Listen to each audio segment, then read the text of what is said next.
আমি মোহাম্মদ আব্দুল কাদের online school BD এবং আইটিবাড়ি.com এর তরফ থেকে আপনাদেরকে আবার আমন্ত্রণ জানাচ্ছি আমাদের টিউটোরিয়ালে।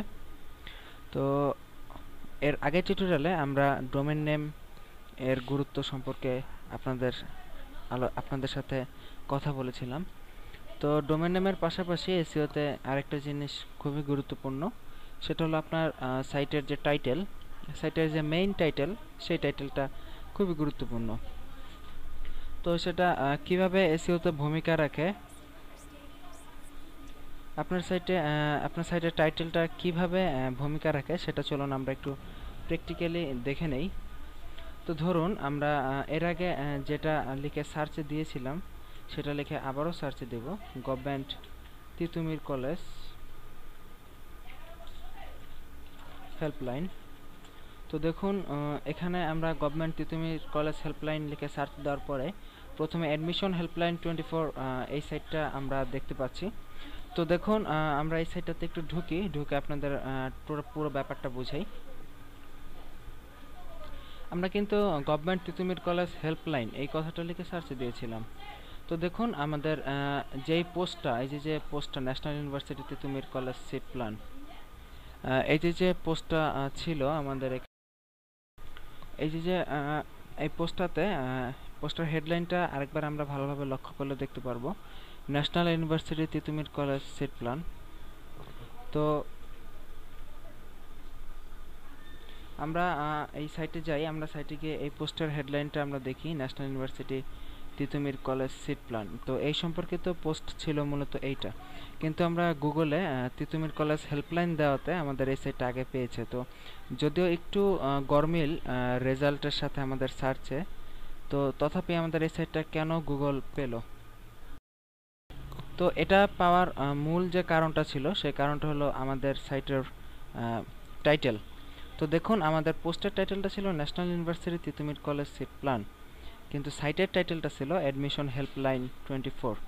তো এখানে হেল্পলাইন এই যে কথাটা, এই কথাটা থাকার কারণে আমরা যে হেল্পলাইন লিখে সার্চে দিয়েছিলাম, তো সেই টাইটেলের হেল্পলাইন এবং আমার পোস্টের ভিতর যে তিতুমির কলেজ কথাটা ছিল, এই পোস্টের তিতুমির কলেজ আর আমার টাইটেলের হেল্পলাইন, এই তিনটা ওয়ার্ড একদম মিলে যাওয়ার কারণে গুগলের ফার্স্ট পেজে আমাদের ওয়েবসাইটকে, আমাদের ব্লগকে ওরা নিয়ে এসেছে।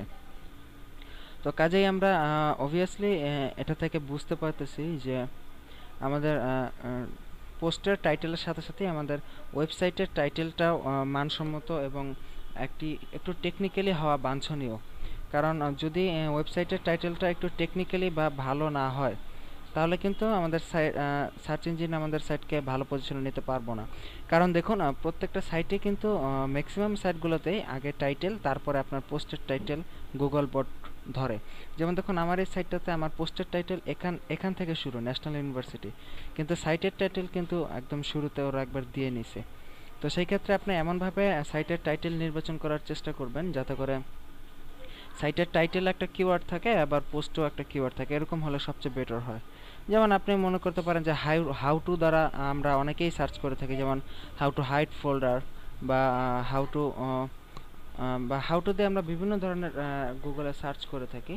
যেমন আমরা এখানে how to hide folder in Java mobile, তো দেখুন আমরা how to hide folder in Java মোবাইলকে সার্চ দিলাম। তো দেখুন আমাদের সাইটের যেখানে title hide files and folders, এই যে টাইটেলটা আমাদের সাইটের, দেখুন আমরা সাইটে যাই,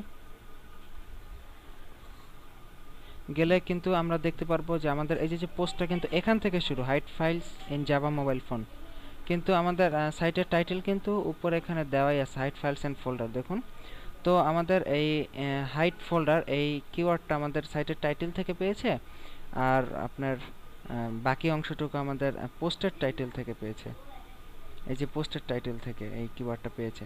আবার এখানে ডোমেইন নাম একটা বিশাল ফ্যাক্টর হিসেবে কাজ করতেছে, how to hide folder domain হওয়ার কারণে এটা টপে আছে। তো এইভাবে মানে সব দিক বিবেচনা করেই কিন্তু গুগল আপনার একটা সাইটকে টপে নিয়ে আসে। সেক্ষেত্রে আপনার ওয়েবসাইটের মেইন টাইটেল, আপনার পোস্টের টাইটেল, এগুলো কিন্তু মানে খুবই ইম্পর্ট্যান্ট ব্যাপার, আর সাথে সাথে ডোমেন নামটা সবচেয়ে বেশি ইম্পর্ট্যান্ট ব্যাপার। তো আশা করি আপনারা এই ভিডিওটি আপনারা মোটামুটিভাবে হালকা একটু হলেও ধারণা পেয়েছেন। এরপরে আপনারা যখন প্র্যাকটিস করবেন, প্র্যাকটিস করতে করতে আওতায় চলে আসবে এই ব্যাপারগুলো, আপনারা সহজে বুঝতে পারবেন। তো ভালো থাকবেন সবাই। এখানে এই আজকের টিউটোরিয়াল শেষ করতেছি। আল্লাহ হাফেজ।